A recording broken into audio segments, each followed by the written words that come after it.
Եկեք հիշենք 23 թվական։ 23 թվականին, եթե չեմ սխալվում, նոյեմբերի կեսերին կարծեմ Ադրբեջանի նախագահի ընտրությունները պետք է լիներ։ Այն ժամանակ Ադրբեջանի նախագահան մեծ խնդիրներ ուներ իր երկրում, որովհետև պատերազմը 21 թվականին չբերեց նրան, որ Ղարաբաղի հարցը լուծվեր այնպես, ոնց որ ինքը խոսք էր տվել իր ժողովրդին։ Կորցնելով մոտավորապես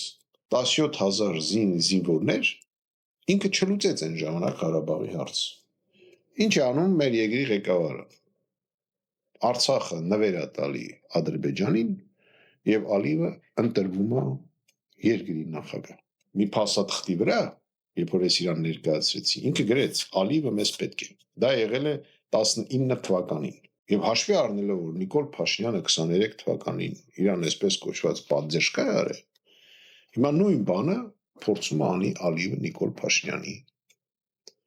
համար։